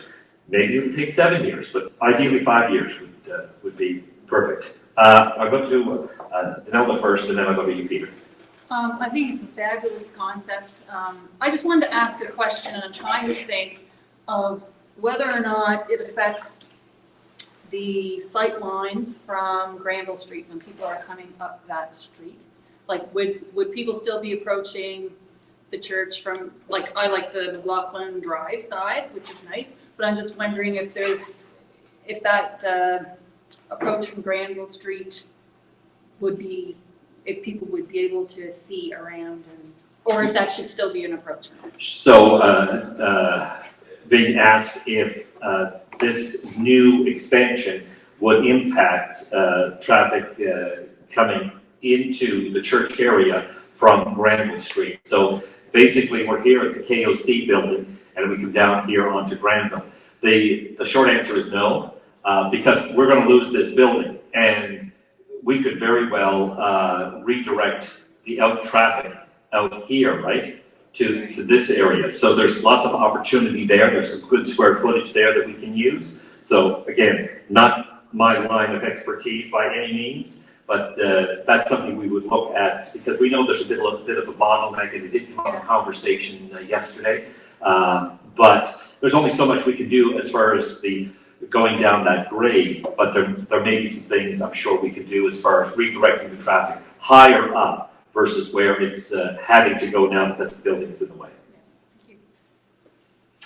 Peter. The project is very extensive, and it covers just about everything except for the backyard. It's been brought up and talked about, but I don't see it as part of the numbers or figures. Would it not make sense to get some quotations and what's needed to be done to fix the back, so that you don't have this beautiful church and people are going back around into a mud pile in the back of the building?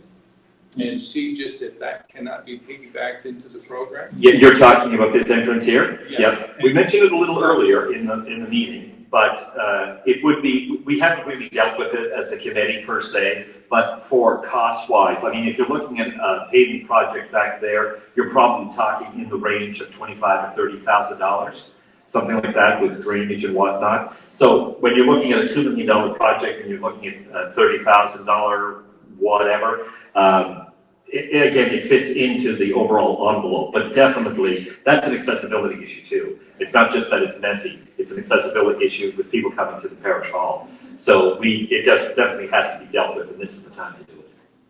Yeah. Just Jen. a point of interest, you're basing the $1,000 a year on 200 families. How many families are in your parish? So Jen's asking how many parish families we have, and we're saying, Marie, about 320, 325, I think, something in that range. So and my view on parish is anybody who either is a parishioner and is in our area, or anybody who comes to our parish, because there are people who come on a regular basis who maybe not necessarily is in our geographic parish, but they contribute to the parish. And I think many of those will also contribute. So we're saying of the 300 plus, hopefully we can get 200 families. Some families will say, well, I can do $2,000 a year because of the tax benefit to that, or it's not that it's a rebate sort of thing, but it goes against your what you normally pay in on income tax. So we'll get that. We're not soliciting business per se or industry. They get hit up enough, but there are business owners like Peter and I who own companies, and there's many of us in the parish who will probably look at this from our business point of view to see how we can contribute outside of a personal contribution.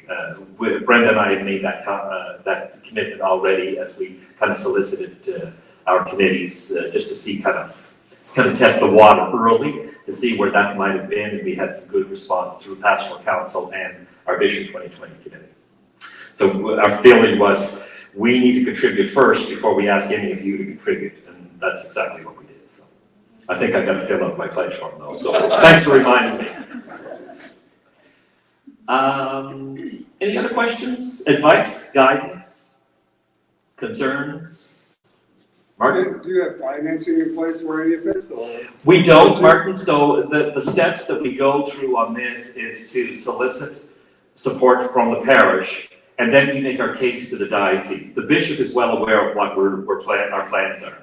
He understands the need, and as even though he's relatively new bishop, he's been here a number of times, including participating in masses, as you know, and in addition to some of the diocesan meetings that have been here. So the process is, the diocese isn't going to look at us if we don't have parish support. So we get parish support, we build our case to the bishop, and the office says, yes, you have done your homework, we like the project, we're on board, and so we'll help with the financing piece. So we go through, we can't borrow the money ourselves, we have to go through the diocese, as you know, the process. So that's kind of how this whole thing would roll out.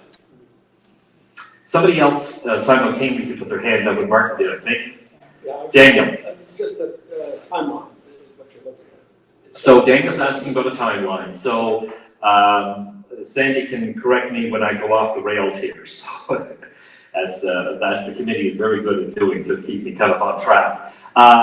So here's the way we look at it.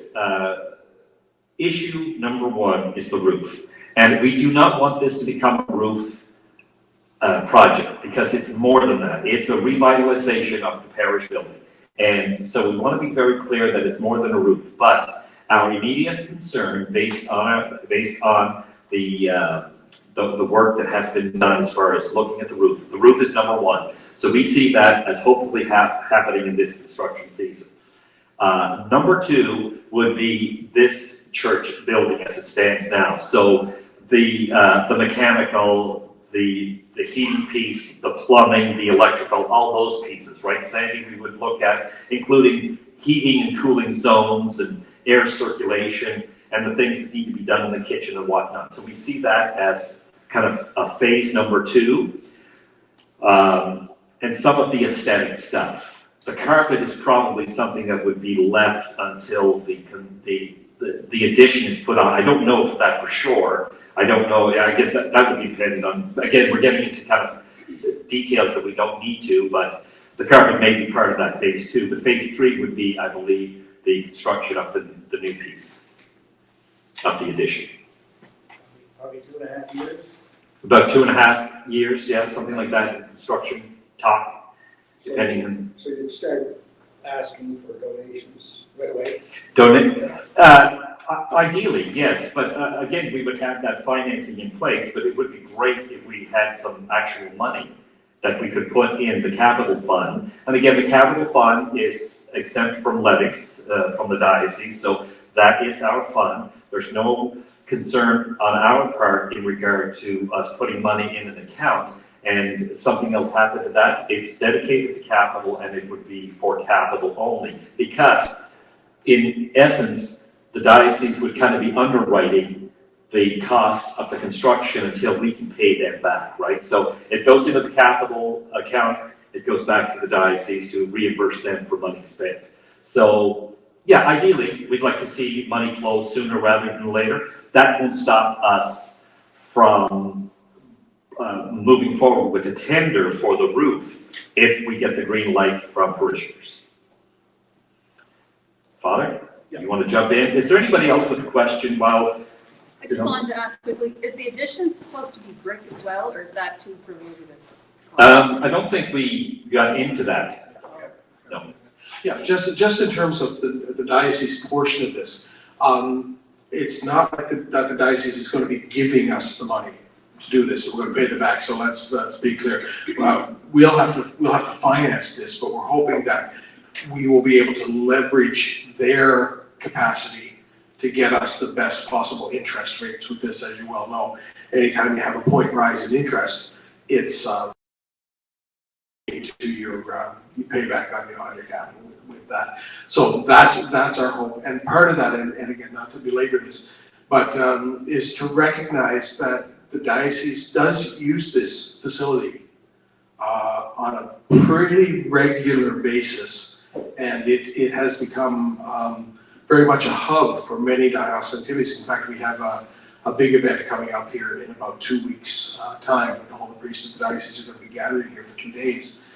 And so it's well used, and they recognize that. And so we're just trying to say, at some level, they have a bit of an interest in this. So how do we, how do we work together and to do that? And everybody seems to be kind of on board with that. We're not getting any resistance, but you just have to follow the process. Thanks for clarifying that, Father. So if there are no other questions, I don't want to cut this short, but we've kept you here for 2 hours. I'm going to ask Father to maybe say a closing prayer for us as we make our way through our day. Well, as we started, we asked for God's inspiration and for God's Spirit to be with us. And anytime we pray, we do ask for that. We don't do anything on our own, but that we also, that on all our decisions and what we take forward as good stewards, that we give, that it gives God glory in the middle of this. So we conclude this morning simply by saying, glory be to the Father, and to the Son, and to the Holy Spirit, as it was in the beginning, is now, and ever shall be, world without end. Amen. And Saint Joseph, Pray for us.